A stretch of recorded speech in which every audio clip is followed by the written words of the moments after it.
and Podge. You ready? Let's do it. You sure? Yeah. All right. Definitely. It's been a big week. It is. It's huge. All right, so we're going to get into some NFL right now. Big kind of controversial call with the Atlanta Falcons and New Orleans Saints. Go for it on fourth down. What's your take on that? I think it was a terrible call. I think that's kind of what rules football now. It's like somehow it's a new orthodoxy. You never want to punt the football. Always keep it.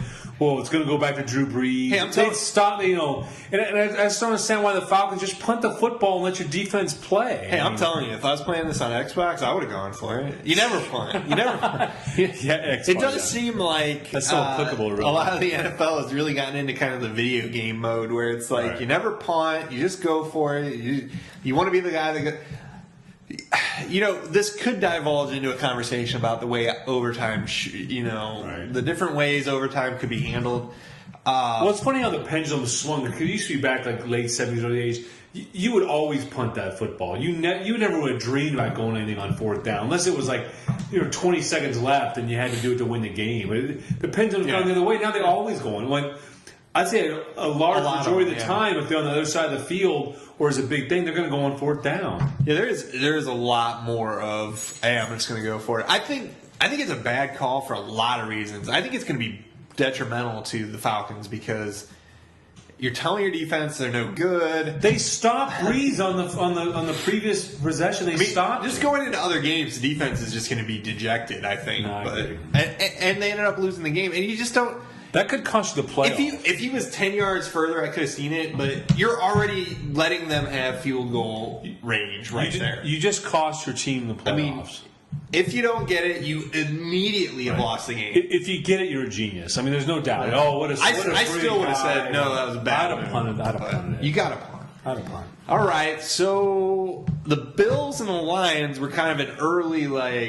favorite among. And you sort of jumped on the about. Lions bandwagon pretty good. I did. I was a little bit on the Bills bandwagon. You were on the Bills bandwagon big time, and I said, I believe, wait until the second half of the season because their schedule gets a little tougher. Yeah. I did jump on the Lions because the Lions lost 3 out of 4 games. They looked good though. I mean, they really looked good until kind of like San Francisco and the handshake. They look really bad. They do look bad. They look bad against the Bears. Bears are on the rise, but they look bad. But I gotta say, the Lions to me. What's wrong? Well, they've had a million injuries at running back. I mean, I don't think they have anybody to run the ball. Stafford, now they're coming out saying he's got some broken bone in his hand, and I got to think that contributed to his 4 interceptions, even though they're trying to say it didn't.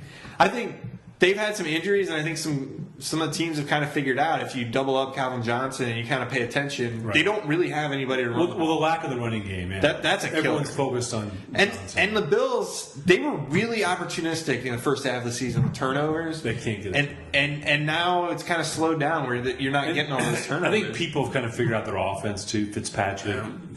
Jackson had a pretty good game, but you're down by 21 points. He can still run the ball though, but I got the Bills going to the playoffs, and they better turn this thing around. I don't think the Bills are going to make it. The Lions got Green Bay twice for the remainder of the year. They don't have an easy schedule either. No, the Lions definitely don't have an easy schedule. I thought that the Lions would make the playoffs because I really didn't think that the Bears were going to make the playoffs, and I just felt like the Bears this year were going to be down. They're really making a good move. Bears are peaking right there at the time. They're looking all right. All right, so that's probably enough football talk, right? So we'll move into another sport that's big right now, golf. Big right now? Exactly. So we're talking golf today. The Australian. Well, we had to talk about Tiger. We were talking about Tiger so much in the spring, and I mean, he really had a fairly good showing at the Australian Open. He shot like a 67, I think, in the second round. And you want to be optimistic, right? Right. Well, everyone wants to jump on the bandwagon. So, I mean, what was your take on the... My take is... Let's not jump to it. Is he back? Well, and I hate that question too, because when you say is he back to the guy that was winning every other major and was like? Well, do you think he's going to win a major in 2012? I think in 2012 winning a major. Yes, I think he could win a major. I think if not in 2012, 2013, but I think he'll win a Masters in the next 3 years. I think that's what I will say. That he'll win a Masters in the next 3 years. But he's not back because he's never going to be back to that. I mean, he's old. It's just but it's nice to see him playing well. I think he played well for 3 rounds. The thing with him is he didn't have a good Saturday, and I think that's been kind of spotty where he can't put 4 rounds together. You got to put 4 rounds together if you're going to win. But I think he does stand a good chance at Augusta this year. He always plays well. Yeah, because he kind of owns the place. He's. I think it's but I think it'd be great for golf though. He's going to come back. You got McIlroy. You got all these younger players that are in place. It's sort of we're kind of taking over while he's gone. Now he comes back at full. But I think that's great for golf. But he's not going to be able to dominate. No, he won't. I don't think he'll get back to where he was. I agree with that. All right. So next thing we're going to talk about. Pretty much every week we talk about the NBA lockout. I'm really disappointed because I was optimistic last week. I think last week you said they were going to get a deal done. I thought I hope they still do. Now they're going to decertify the union. I think the players are making a big mistake here. I think there's a lot of owners, the small market teams, they're really losing money. There's not going to be a better deal than they already have. They should take the deal, forget this Europe thing, and come back and play basketball. And where I feel cheated is I got really back into basketball really big last season. Well, yeah, because you're a huge LeBron fan. Well, because I jumped on LeBron bandwagon. I did jump on Heat bandwagon. But I think they stood a really good chance of building on, last year. What's going to happen with the Heat? Now it's like, Act 2. Can they do it this time? And the NBA is going to lose all that. That's sad. It's sad. I want my hope. I believe last week I said I still don't think that they're going to get this deal done, but we'll have to run the tape and check it. But it's funny that they've canceled up to December 15th. They really don't want to cancel that Christmas Day game, right? Christmas is they really don't want to cancel that. The triple header. I think they're definitely going to lose the season. I just don't see how they're going to get it done. And I think the bigger question is going to be, if they do try this decertification route, what's that going to do to the deals that are in place? Yeah. And are they going to, going forward, with all the legal stuff, are they at some point going to have to say, look, we're going to have to rework every contract from like it was day one, like we're giving you a contract, and none of that stuff's going to get grandfathered anymore, and that's going to be a big deal. That's going to be huge. That's probably another topic for another time, but I would say just wake up and settle this thing. Let's get back to playing basketball. I don't know. I feel like Billy Hunter's running this thing. I'm going to some Wizards games. I'm going to some Wizards games this year. I mean, we've already, You're not making any Wizards games, buddy. You're not making them. I don't know if they're going to get it done.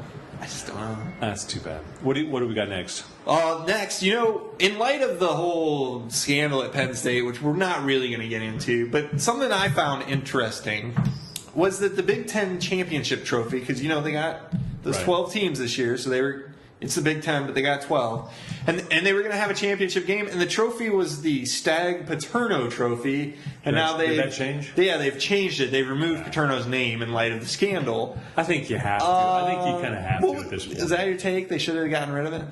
Well, it's so fresh in everybody's mind. You wish that you could wait maybe like a year or two to like put everything in perspective and see where you stood after 2 years, because it just seems so raw right at this point. All that's going on there. But I think you have no choice. I mean, I think Paterno's saying his knowledge was a little bit limited to what was going on. And let me ask you this: did they have to name the trophy at all? Could call it the Big 12 championship trophy. The Big Ten. Well, Big Ten. I mean, why? Okay. Well, there's 12 teams. I don't want to be. The Big 12. I don't want to be a total jerk, but they named it after Stagg, who was coach of the University of Chicago. University of Chicago is not in the Big Ten anymore. Okay. If you want to highlight that for legendary, okay, I could cut you some slack. Right. I find a problem with naming a trophy after a guy who's still coaching in the league. You want to give him his due after he retired? Maybe somebody should have gotten rid of Joe a long time ago. 46 years. But you don't name it after a guy who's still coaching. I just find that completely wrong. Well, he's kind of. Why don't you just name it the Penn State Trophy or something? Like, call the guy after the. We'll call the guy from Ohio State, right? We'll pull it after. It could have been the Woody Hayes Trophy. It could have been the Bo Schembechler Trophy. Right. No. I would have gone with those over Joe Paterno, given that he's still coaching. That was my only thing. With, why name it after a guy who's still coaching? It just seems odd. Who knows? All right. That's my little rant. No, I hear you. All right. I think that brings us to the end of the show. No, it was good. You want to close it out? No, well, thanks for joining us. And look, we're on Twitter, we're on Facebook. Drop us a line. We try to answer all the questions. I mean, if you ask about a certain game, we try to put it on our Pick'em segment. Oh, yeah. I think we've done that. So we love to hear from you guys, and whatever you guys want to hear on the show, we want to know about it. So thanks a lot. All right, take it easy.